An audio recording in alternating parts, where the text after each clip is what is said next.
The Hobbit by J.R.R. Tolkien. Chapter 13. Not at Home. In the meanwhile, the dwarfs sat in darkness, and utter silence fell about them. Little they ate, and little they spoke. They could not count the passing of time, and they scarcely dared to move, for the whisper of their voices echoed and rustled in the tunnel.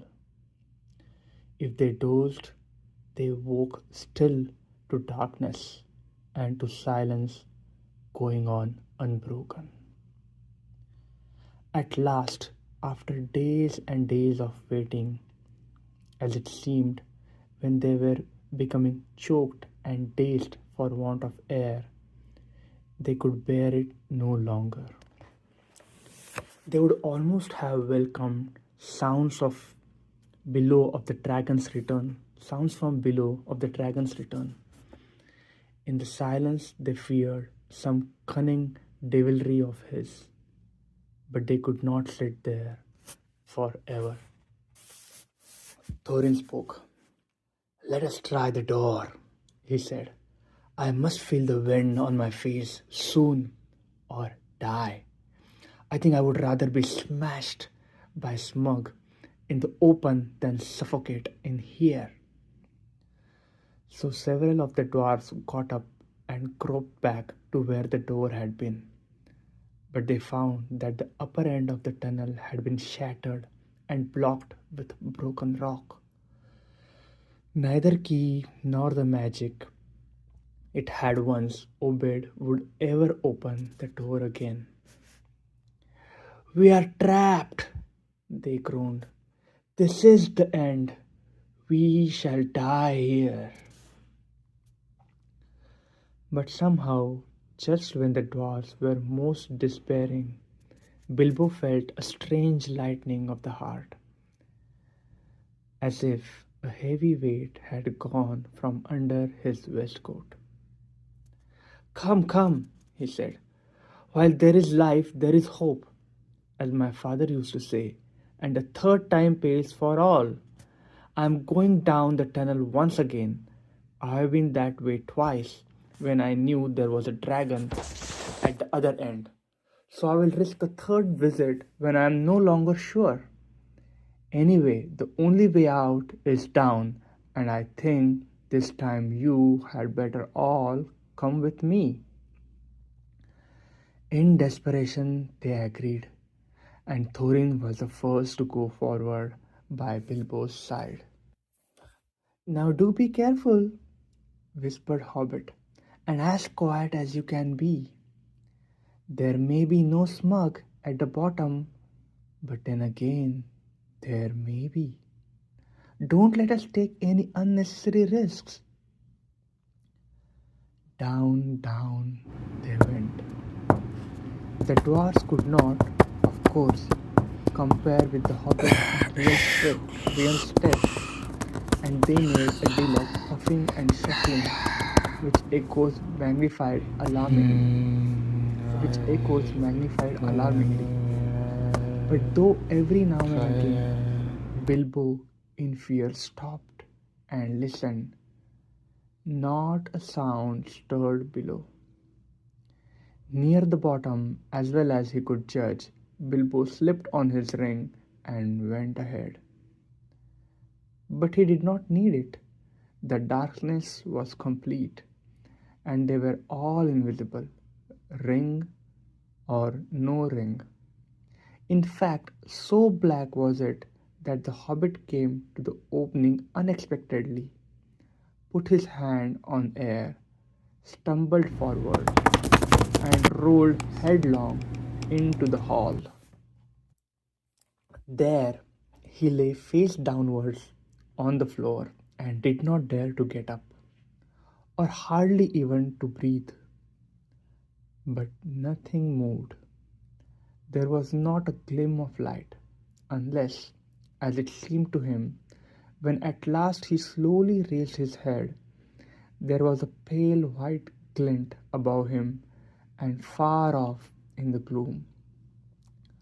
But certainly it was not a spark of a dragon fire, though the warm stench was heavy in the place, and the taste of vapor was on his tongue.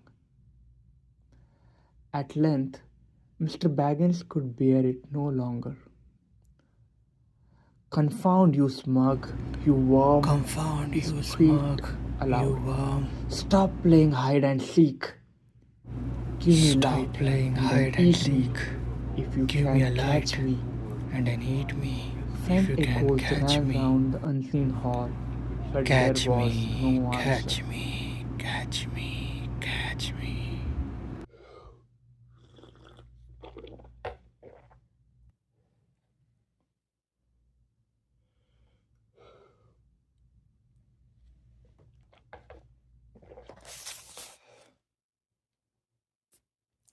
The light grew smaller as he wandered away into the vast hall. Then it began to rise, dancing into the air. Bilbo was climbing the great mound of treasure. Soon he stood upon the top and still went on. Then they saw him halt and stoop for a moment, but they did not know the reason. It was the Arkenstone, the heart of the mountain. So Bilbo guessed from Thorin's description, but indeed there could not be two such gems. Even in so marvelous a hoard, even in all the world. Ever as he climbed, the same white gleam had shone before him and drawn his feet towards it. Slowly it grew to a little globe of pallid light. Now, as he came near, it was tingled with a flickering sparkle of many colors at the surface, reflected and splintered from the wavering light of his torch. At last he looked down upon it, and he caught his breath.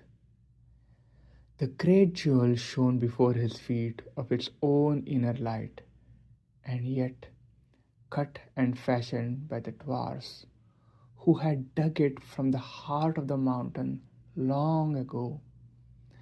It took all the light that fell upon it and changed it into 10,000 sparks of white radiance shot with glints of the rainbow. Suddenly Bilbo's arm went towards it, drawn by its enchantment. His small hand would not close about it, for it was a large and heavy gem. But he lifted it, shut his eyes, and put it in his deepest pocket. "Now I am a burglar indeed," thought he, "but I suppose I must tell the dwarfs about it some time. They did say I could pick and choose my own share, and I think I would choose this if they took all the rest." All the same, he had an uncomfortable feeling that the picking and choosing had not really been meant to include this marvelous gem, and that trouble would yet come of it. Now he went on again. Down the other side of the great mound he climbed, and a spark of his torch vanished from sight of the watching dwarfs.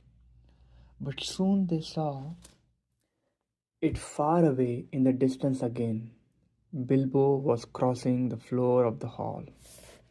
He went on until he came to the great doors at the further side, and there a draught of air refreshed him, but it almost puffed out his light.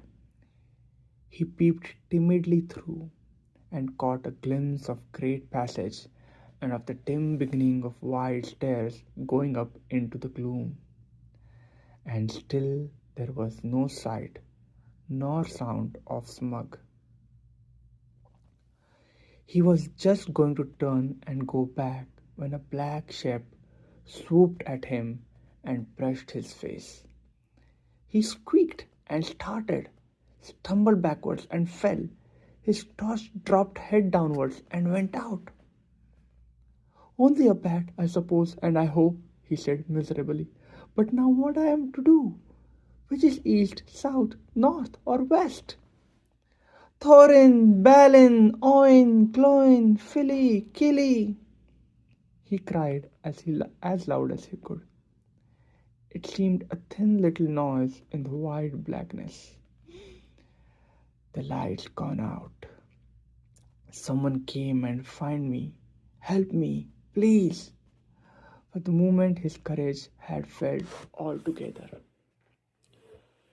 Faintly the dwarfs heard his small cries, though the only word they could catch was help. Now what on earth or under it had happened, said Thorin. Certainly not a dragon, or he would not go on squeaking. They waited a moment or two, and still there were no dragon noises, no sound at all, in fact, but Bilbo's distant voice. Come, one of you, get another light or two, Thorin ordered. It seems we have got to go and help our burglar. It is about our turn to help, said Balin, and I am quite willing to go. Anyway, I expect it is safe for the moment. Gloin lit several more torches, and then they all crept out, one by one, and went along the wall as hurriedly as they could. It was not long before they met Bilbo himself coming back towards them. His wits had quickly returned as soon as he saw the twinkle of their lights. Only a bat and a dropped torch, nothing worse, he said in answer to their questions. Though they were much relieved, they were inclined to be grumpy at being frightened for nothing. But what they would have said if he had told them at that moment about the Arkenstone, I don't know. The mere fleeting glimpses of treasure which they had caught as they went along had rekindled all the fire of their dwarfish hearts. And when the heart of the dwarf, even the most respectable, is wakened by the cold and by jewels, he grows suddenly bold, and he may become fierce. The dwarfs indeed no longer needed any urging. All were now eager to explore the hall while they had the chance, and willing to believe that for present Smug was away from home. Each now gripped a lighted torch, and as they gazed first on one side, then on another, they forgot fear and even caution. They spoke loud and cried out to one another as they lifted old treasures from mound or from the wall and held them in the light, caressing and fingering them.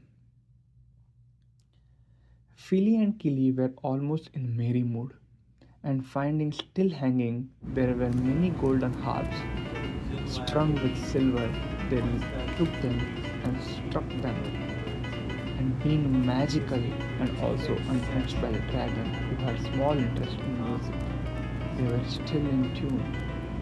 The dark hall was filled with melody that had long been silent. But most of the dwarfs were more practical. They gathered gems and stuffed their pockets, and let what they could not carry fall back through their fingers with a sigh.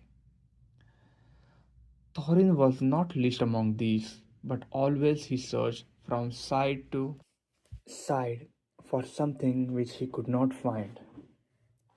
It was the Arkenstone, but he spoke of it yet to no one.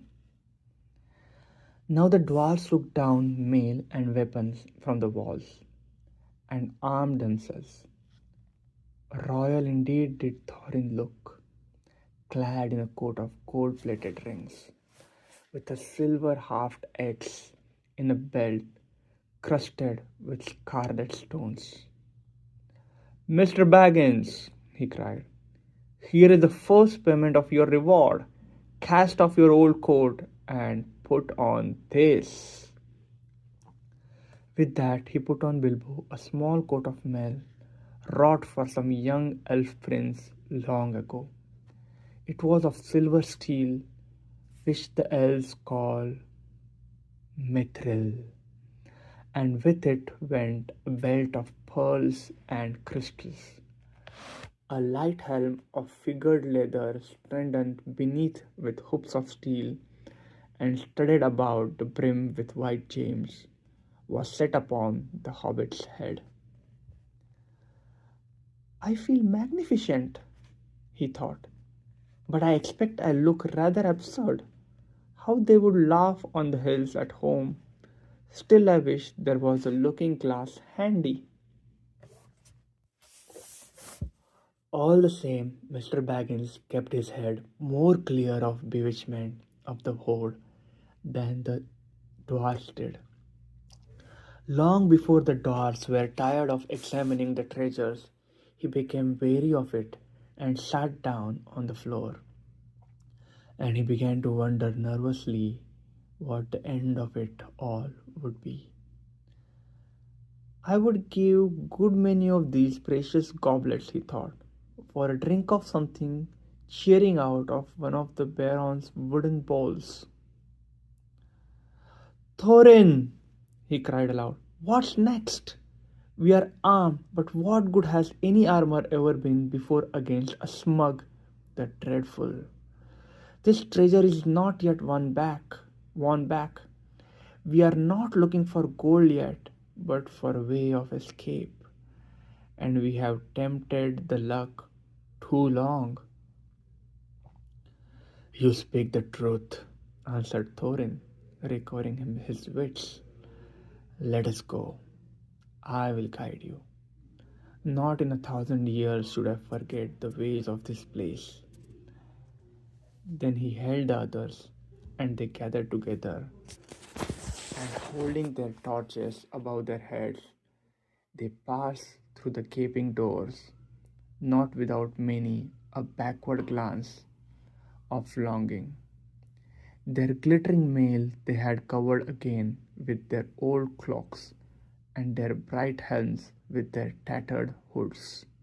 And one by one they walked behind Thorin, a line of little lights in the darkness that halted often, listening in fear once more for any rumor of dragons coming. End of part 1 of chapter Not at Home. The Hobbit by J.R.R. Tolkien. Hope you liked it.